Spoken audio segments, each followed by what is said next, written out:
Kumusta po kayo, Sir PP? At sa lahat po ng inyong tagapakinig.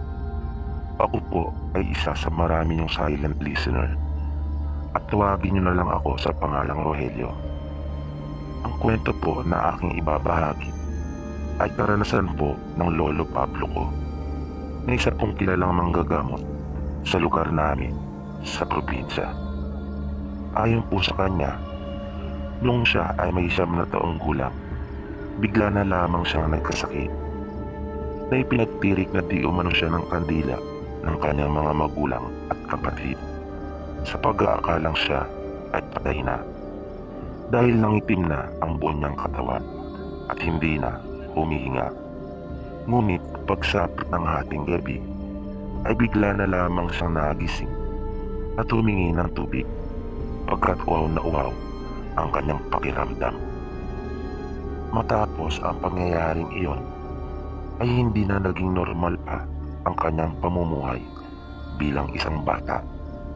Lagi na siya nakaririnig ng mga tinig, hanggang isang araw nga ay may narinig siyang tinatawag ang kanyang pangalan.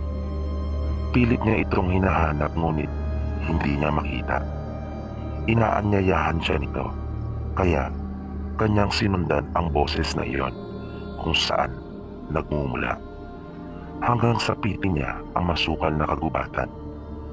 Doon ay dumami pa ang mga tinig na nagsasalita, na ang natatandaan niyang binabanggit ng mga ito ng paulit-ulit ay ang kanyang pangalan at ang katagang "tanggapin mo". Habang tumatagal ay lumalakas ang mga boses na iyon, kaya napilitan siya magtakip ng kanyang tenga, hanggang sa di na niya natandaan pa ang mga sumunod na pangyayari, pagkat siya ay nawalan na ng ulirat. Nang magkamalay ay nakaramdam siya ng kakaiba sa kanyang katawan. Naging matalas ang kanyang mga sentido, tulad ng pandama, pandinig at paningin. Kanya ring napansin na tila napakagaan ng kanyang pakiramdam. Pagbalik niya sa kanilang tahanan ay naabutan niya nag-aalala ang kanyang ina at mga kapatid. Ang kanyang ama naman ay wala, pagkat hinanap siya nito. Kinagabihan ay di makatulog ang batang si Pablo, pagkat samot-sari ang kanyang naririnig at nakikitang bisyon sa kanyang isipan. Nang bigla na lamang siyang napasigaw ng malakas, dahilan para magising ang kanyang mga magulang at kapatid, na agad siyang pinuntahan ng mga ito. Nagtanong ang kanyang ina kung bakit siya sumigaw ng malakas. Sinabi niyang nakakita siya ng aswang. Nang marinig iyon ng kanyang ama, ay mabilis itong lumabas, na hawak ang itak sa isang kamay at asin naman sa kabila. Naririnig nilang sumisigaw sa labas ng bahay ang kanilang ama. Napilit pinalalabas ang aswang. Ilang sandali pa ay pumasok na ito sa kanilang bahay at sinabing wala naman siyang nararamdamang kakaiba, na ang nakita pala ni Pablo sa kanyang isipan ay malayo pala iyon sa kanila. Sinabi nitong naroon di umano ang aswang sa isang malaking puno na nakatingin sa isang bahay. Dahil sa mga tinura ni Pablo ay lubhang nag-alala ang kanyang mga mahal sa buhay, at napabulalas ang kanyang ina ng mga katagang ano na ba ang nangyayari sa iyo, anak. Sabay niyakap siya nito ng mahigpit. Kinabukasan ay pumasok na muli si Pablo sa kanilang paaralan. Kasabay niya ang kanyang mga nakakatandang kapatid.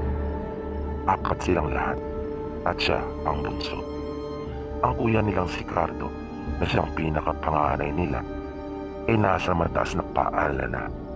Ang sumunod naman dito ay babae na nasa ika-6 na baitang, at ang pangatlo na isa ring babae ay nasa ika-4 naman na baitang. Si Pablo naman ay nasa ika-3 baitang na. Noong hapon ay matyaga nilang hinintay ang kanilang kuya. Magkalapit lamang ang paaralan na kanilang pinapasukan. Nang dumating ito ay nabigla sila, sapagkat iniinda nito ang pananakit ng kanyang tiyan. na namumutla na ito. Kaya mabilis nila itong inalalayan, na nagsabi pa ito na nangihina raw siya at nananakit pati ang kanyang mga kasukasuan. Kaya naisip ni Pablo na sumaglit sa bahay ng kanilang kaanak na malapit sa paaralan. Pagdating niya sa bahay ng kanilang kaanak, sinabi niya sa kanilang tiyo Abe na kung maaari bang mahiram ang isa nitong kalabaw pagkat malayo pa ang sa kanila at kailangan ng kanilang kuya na nangihina na dahil sa hindi pa nilang malamang sakit. Pumayag naman ito, kaya kanilang pinasakay ang kanilang kuya doon. Pagdating sa bahay ay agad nila itong inasikaso. Hindi mapakali ang kanilang ina. Ang kanilang ama naman ay kumuha ng 10. Matapos lapatan ng mga pangunang lunas ang kanilang kuya, ay tila walang naging pagbabago. Napansin ni Pablo ang pag-aalala sa kanilang mga magulang. Nakaramdam siya ng matinding awa sa kanyang kuya. Hinawakan niya ito sa kamay. Napapikit siya upang umusal ng maikling panalangin. Nang biglang may nakita siya sa kanyang isipan. Kitang-kita niya ng malinaw sa kanyang balintataw ang tila isang tagpo na naroon ang kanyang kuya at inabutan nito ng kapirasong tinapay ng isa nitong kamag-aral. At malinaw sa kanyang pangitain ang tila pulbos na nakapaloob sa tinapay. Ngunit di niya mawari kung anong uri ng bagay iyon. Nang mawala ang kanyang pangitain, ay napatilat na rin siya. Na nakita naman niyang naroon ang kanyang mga magulang at iba pang mga kapatid na nakapaikot sa kanya, na kanina pa pala siya ng mga ito pinagmamasdan. Mabilis niyang tinungo ang kanilang kusina. Nagpadinga siya ng apoy at isinalang ang kawali. Dinampot niya ang asukal na pula at inilagay niya iyon sa kawali. Kanya iyong sinangap. Nang malusaw ng lahat iyon, ay kanya iyong inusalan ng dasal na kusang namumutawi sa kanyang mga labit at pinakain niya iyon sa kanyang kuya. Ilang ulit pa niyang ginawa iyon nang bigla na lamang itong nagsuka at inilabas na lahat ang mga kinain na halos hindi iyon nalusaw. Hindi pala ito natutunawan. Patuloy itong nagsuka hanggang sa madilaw-dilaw na likido na lamang ang lumalabas dito. Nagtataka naman at lubang nag-aalala ang kanilang mga magulang. Di nila alam kung ano ang ginagawa ni Pablo at palaisipan din sa kanila kung paano niya natutunan ang gayon. Ilang sandali pa ay nakita nila na unti-unti nang nawawala ang pamumutla ni Cardo. Nang kanila itong tanungin ay bumuti-buti na raw ang pakiramdam nito. Tuwang-tuwa naman ang kanilang mga magulang sa ipinamalas na iyon ni Pablo. Maging ang kanyang mga kapatid ay niyakap siya sa tuwa na nagtatanong kung saan niya natutunan ang paraan na iyon. Ngunit di rin alam ni Pablo kung paano sila sasagutin. Sinabi na lang nito na kusang pumapasok sa kanyang isipan ang lahat ng mga bagay na iyon. Nang sumapit ang araw ng Sabado dahil sa walang pasok, ay napagpasyahan nilang magkakapatid na manghuli ng ulang o hipon sa Tagalog sa batis na malapit sa kanila. Pinunton nila ang mahabang batis. Nang nakakita sila ng isang malaking puno na ang mga ugat nito ay nakalublob sa tubig, ay agad nilang naisip na marahil ay marami ang naninirahan sa ilalim noon. Kaya kanilang hinarangan ang magkabilang panig ng batis at kanila iyong aalisan ng tubig. Habang abala sila sa paglilimas ng tubig, ay bigla na lamang nakarinig na naman si Pablo ng isang tinig. Kanya iyong sinundan. Hindi siya napansin ng mga kapatid na umalis pagkat abala ang mga ito, na inakala lamang nila na maghahanap si Pablo ng karagdagang baho para ipanglima sa tubig. Habang patuloy na naglalakad si Pablo, ay iba't ibang puno ang kanyang nilalapitan. Gamit ang kanyang itak, ay kumukuha siya ng kapirasong ugat ng mga ito Di niya matandaan kung anong uri ng mga puno iyon at hindi na rin niya mabilang kung ilan ang mga iyon, pagkat tila wala siya sa kanyang sariling katinuan na may kung anong ibang pwersa ang lumulukob sa kanya. Ang pinakahuli ay may inakyat siyang isang mataas na puno na nang sa pipi niya ang itupok noon ay may nakita siyang pugad. May ilang mga inakay pa na naroon. Kumuha siya ng balahibo ng ina ng mga ito. Matapos iyon ay bumalik na siya sa kanyang mga kapatid, ngunit wala na ang mga ito roon. Hinawakan niya ang mga bato sa paligid, maging ang puno, at nakita niyang malinaw sa kanyang isipan kung saang direksyon ang tungo ng mga ito. Ilang lakad takbo pa ang kanyang ginawa at nasa likuran na siya ng kanyang mga kapatid. Tinanong siya nila kung saan siya nagpunta. Pinakita lamang niya ang kanyang mga kinuha sa kanila. Pagdating sa kanilang bahay, habang abala ang kanyang mga kapatid na inahahanda ang kanilang mga nahuli, si Pablo naman ay abala din na tinatadtad ng pino ang mga ugat at inilagay iyon sa isang bote, maging ang balahibo ng ibon. Sa mura niyang edad ay marunong na rin siya maglana. Ito ay ang paraan sa paggawa ng langis na talaga namang namangha sa kanya ang mga magulang at kapatid. Matapos makakuha ng langis mula sa nyog, ay kanya rin iyong inilagay sa bote. Kinagabihan, nang matutulog na sila, ay muling nakakita si Pablo ng aswang sa kanyang balintataw. Ngunit di siya sumigaw ng pagkakataon na iyon, pagkat unti-unti na siyang nasasanay. Kahit pa nga noong oras na iyon ay malapit iyon sa kanila, at ang kanilang bahay talaga ang punteriya nito. Napansin niyang agad na kumulo ang langis sa bote na kanyang ginawa, at nakita niya sa kanyang isipan na dumapo ang aswang sa isang puno na katabi lamang ng kanilang bahay. Bumangon siya at kumuha ng ilang piraso ng walis tingting na napansin pala siya ng kanyang mga magulang, habang ang kanyang mga kapatid naman ay tulog na tulog at naghihilig pa. Di siya tinanong ng kanyang mga magulang, sa halip ay sinundan siya ng mga ito. Lumabas si Pablo ng kanilang bahay at narinig ng kanyang mga magulang na may iniusal pa ito, at mabilis na tumakbong palapit sa may puno. Kanyang iwinasiwas ang walis tingting sa direksyon ng aswang. Gulat naman ang kanyang mga magulang sa kanilang nakita habang nakamasid sila sa may pintuan ng bahay. Na hindi naman tumatamang talaga ang mga tingting, ngunit panay ang sigaw ng aswang na lubha itong nasasaktan. Na umaangil pa ito at takmang lalaban, na galit at gustong sugurin si Pablo.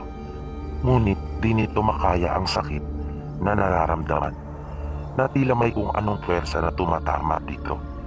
Gayong hindi man lang dumadampi ang walis sa kanya. Nakalaunan nga ay lumipad na itong palayo. Matapos nga na matagumpay na maitaboy ni Pablo ang aswang mula sa kanilang bahay, naabutan niyang natulala ang kanyang mga magulang na nasa kanilang pintuan. Kaya niyaya na niya ang mga ito na pumasok sa loob. Isang araw, matapos ang kanyang klase, ay agad niyang pinuntahan ang kanyang ate sa silid-aralan nito. Ngunit wala ito doon. Sinabi ng mga kamag-aral nito na isinama daw sandali ng kanilang guro sa bahay nito. Kaya wala nang nagawa pa si Pablo kundi ang maghintay. Maya-maya ay dumating na ang ate at kuya niya. Ngunit wala pa rin ang kanyang ating si Rosie na nasa ika-6 na betang. Kaya magkakasama nila itong hinintay. Makalipas ang may isang oras, ay nakita na rin nila itong papalapit na sa kanila. Nang usisain nila ito kung bakit ang tagal at kung ano ang ipinagawa sa kanya sa bahay ng kanyang guro, ay sinabi nitong wala naman at pinakain lamang daw siya nito. Kaya magkakasama na silang umuwi. Inabutan na sila ng dilim sa daan, kaya kanila nang sinindihan ang muron na kanilang daladala. Nag-ipon na rin sila ng mga tuyong dahon ng nyog at sinindihan din iyon. Nang laking gulat nila, nang bigla na lamang lumundo at humarang sa kanilang daraanan ang puno ng kawayan, na nagpasigaw pa ang kanilang mga kapatid na babae. Nagsalita si Pablo at sinabing, "Makikiraan lamang kami, kaibigan." At dahan-dahan pa itong lumakad papalapit sa puno ng kawayan. At nakita ng kanyang mga kapatid na nakatingala ito na may kinakausap. Ilang sandali pa ay bumalik na sa dating ayos ang mga kawayan at naghawan ang kanilang daraanan, na nagpasalamat pa noong huli ang bunso nilang kapatid na si Pablo, na ipinagtaka naman nila pagkat wala silang nakikitang anuman. Pagdating nila ng bahay ay agad na ikinuwento ng kanyang mga kapatid ang nangyari. Nilapitan si Pablo ng kanyang ina at sinabing hindi daw niya alam kung ano talaga ang nangyayari sa kanya. Ngunit ang hiling lamang daw nito ay mag-iingat siyang palagi. Natumango naman at tumugon ng pagsang-ayon si Pablo sa kanyang ina. Pagkatapos makakain, nang inihahanda na nilang magkapatid ang kanilang tutulugan, ay nakarinig sila ng mga pagkaluskos sa labas ng kanilang bahay, na sinabayan pa iyon ng pagdaing ng kanyang ate Rosie. Namimilipit ito na hindi nila alam kung ano ang dahilan. Agad nitong hinawakan ni Pablo. Nakita niya sa kanyang pangitain na may isang ibon na itim na tila tinatawag ito. Kalinsabay noon ay nakita rin niya ang aswang na siyang dahilan ng mga pagkaluskos sa labas ng kanilang bahay, na nagpapalipat-lipat ito ng pwesto. At nakita nga niyang kumukulo na ang langis sa bote na kanyang ginawa. Kaya sinabi niya sa kanyang mga magulang na mayroong aswang. Agad niyang sinabihan ang panganay nilang kapatid na kumuha ng asin. Nagtanong naman ang kanyang ama kung ano ang pwede niyang gawin. Sinabi ni Pablo na kunin nito ang kanyang itak at iabot sa kanya. Matapos matanggap ni Pablo ang itak, ay may iniusal ito at muling iniabot sa kanyang ama. Mabilis silang lumabas na tatlo ng kanyang ama at Kuya Cardo. Nauna ang kanyang ama sa bakuran, nang bigla na lamang nilang nakita na dinaluhong ito ng aswang sa kanyang likuran mula sa itaas, na nakita agad din na sumili ang dugo nito mula sa leeg. Nang akmang lilingunin nito ang aswang upang tagain, agad na sumugod si Cardo at Pablo, ngunit nangingisay na bumagsak sa lupa ang kanilang ama pagkat tinamaan agad ang malaking ugat nito sa leeg at malalim ang sugat na iyon. Dahil sa nakita ay agad na nabitawan ni Pablo ang kamay ng kanyang ate Rosie. Kinalabutan siya sa kanyang nakitang pangitain na iyon. Kaya sinabihan na lamang niya ang kanyang ama na samahan ang kanilang ina at bantayan ang kanyang ate. Kinuha ni Pablo ang itak ng ama, kanya iyong inusalan, at sinenyasan ang kanyang Kuya Cardo na samahan siya. Paglabas nilang dalawa ng bahay, ay mabilis niyang pinasabuyan ng asin ang kanilang bubungan sa kanyang Kuya Cardo. Dahilan para umalis ang aswang doon at lumundag sa kanilang bakuran. Nang nasa harapan na nila ito, ay nahintakutan ang Kuya Cardo niya dahil sa nakitang anyo ng aswang, na noon pa lamang siya nakakita ng ganoong nilalang ng malapitan.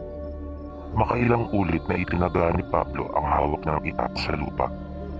Hindi naman makapaniwala si Cardo na nangyayari ang mga tagpong iyon. Umusal si Pablo ng ilang kataga na walang naintindihan si Cardo ni isa sa mga binigkas nito. Ilang sandali pa ay hindi na nakita pa ni Cardo ang kanilang bunsong kapatid. Maging ang aswang ay naglumihanan. Nabigla na lamang nakita ito ni Cardo na nagkakaroon ng mga hiwa sa katawan at tumitilamsik ang dugo. Napanay ang atungal nito dahil sa tindi ng sakit mula sa mga tagang tinatamo nito. Kaya wala na itong nagawa pa kundi ang tumakbong palayo. Di nagtagal ay nakita na ni Cardo ang kanyang kapatid na nasa kanilang bakuran na may mga bahid ng dugo. Na makailang ulit pa niyang kinusot ang mga mata sapagkat hindi siya makapaniwala sa kanyang mga nasaksihan. Namangha siyang talaga sa kanyang kapatid na si Pablo na naisip niyang gusto rin niyang magtaglay ng ganong kakayahan. Pagpasok nila ng bahay ay agad na binuntahan ni Pablo ang kanyang ate Rosie. Lumuhod siya sa tabi nito at umusal itong muli ng mga kataga. Ilang sandali pa ay hinawakan nito ang sikmura ng kanyang ate at ipinaot ang kamay nito. Sabay-sabay nilang inialis ang kanilang paningin sa ginagawang iyon ni Pablo pagkat nabigla sila at hindi nila kinaya ang tagpong iyon. Makailang ulit pa na iginalaw ni Pablo ang kanyang kamay. Maya-maya ay may hawak na itong isang maitim na bagay na nababalot ng makapal na likido na hindi sila pamilyar at dugo. Humingi si Pablo ng bao at inilagay niya iyon doon at ipinag-utos na kanila iyong sunugin. Sa gulat ng kanilang mga magulang ay agad nilang tiningnan ang tiyan ni Rosie. Lalo silang namangha na wala silang makitang anumang bakas ng sugat dito. Sinabi ni Pablo sa kanyang ate na wag na itong babalik pa at sasama sa kanyang maestra pagkat isa itong aswang na pinagtangkaan umano itong hawaan at ngayon ngay nagawa pa nitong bumisita upang alamin ang kanyang kalagayan. Dagdag pa ni Pablo ay hindi pa iyon makakapasok sa kinabukasan pagkat magpapagaling pa iyon dahil sa mga tagang tinamo nito. Binili na ni Pablo ang kanyang mga kapatid na wag na lamang mag-ingay ukol sa kanilang mga natuklasan upang hindi sila malagay sa panganib. Lalo pa ngang nalalaman na noon na may taglay siyang kakayahan. Sumang-ayon namang lahat ng kanyang mga kapatid.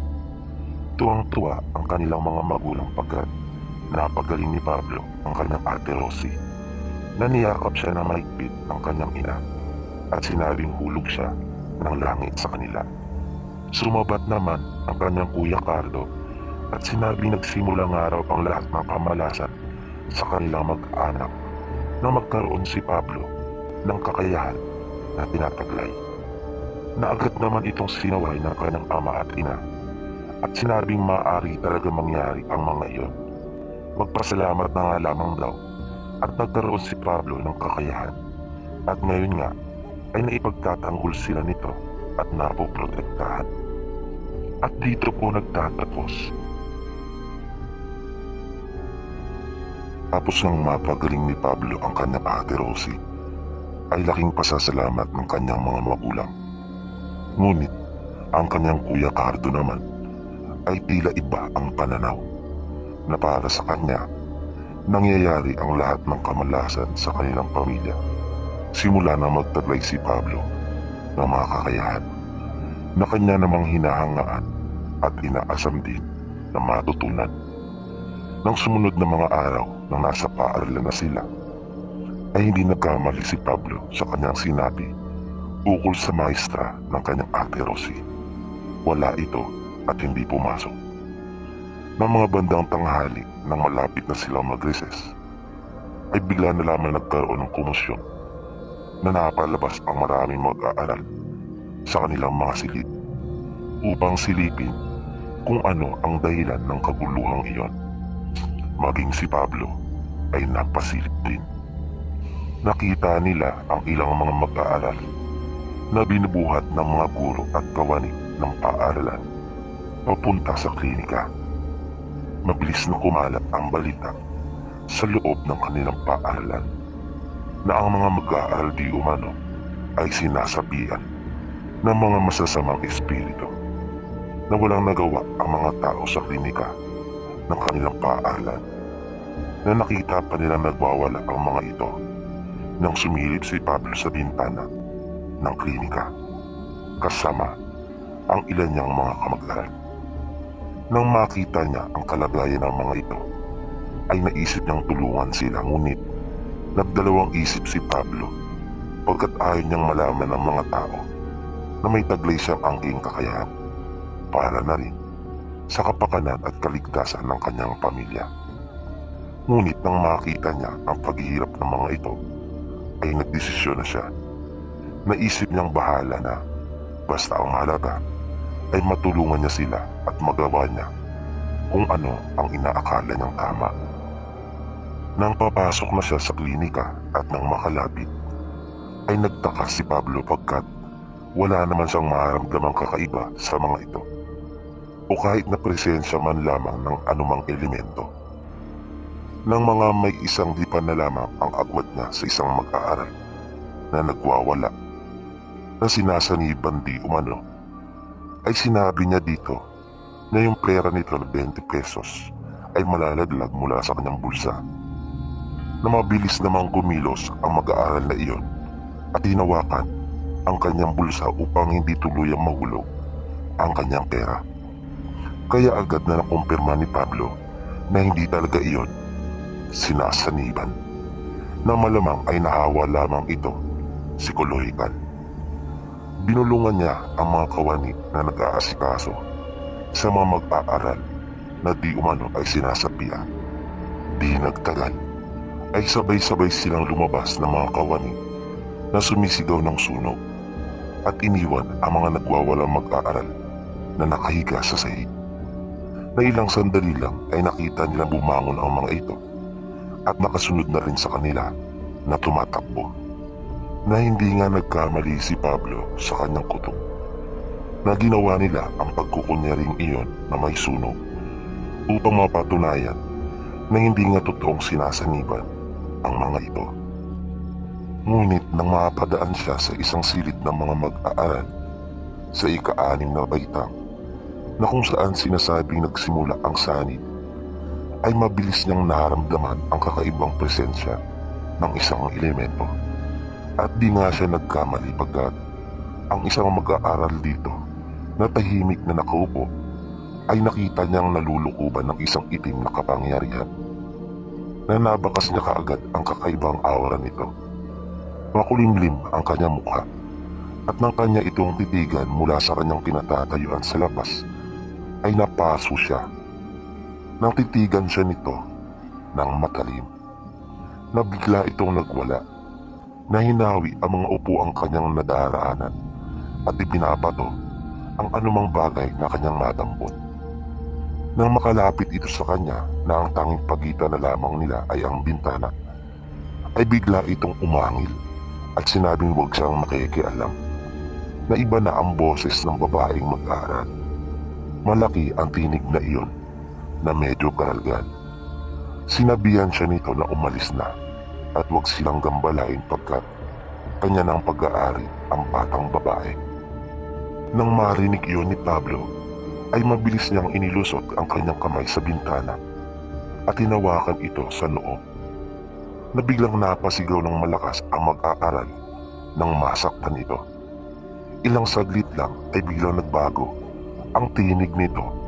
Mula sa boses na nasasaktan ay sumigaw ito ng ubod lakas, na nabasag ang mga salamin ng bintana, dahilan para mabitawan ni Pablo ang kanyang noo. Matapos iyon ay nawalan ng malay ang batang babae, na mabilis naman itong sinalo ng kanyang mga kamag-aral. Pumasok si Pablo sa silid. Nilapitan niya ito at muling hinawakan sa noo at mayroon siyang iniusal dito, na natahimik ang lahat ng mga mag-aaral na naroon.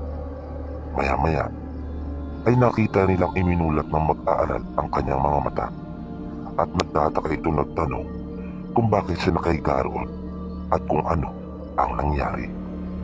Nanghingi ito ng tubig sa kanila.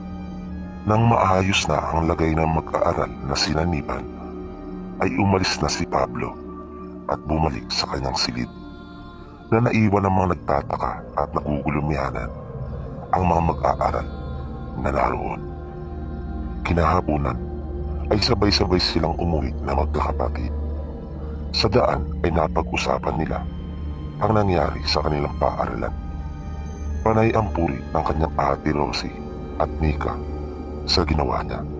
Pero ang kanyang kuya Cardo ay sinabihan siyang mahilig magpakitang gilas at masyado di umano siyang pasikat, na sa ginawa daw ng iyon ay maaari silang malagay sa panganib.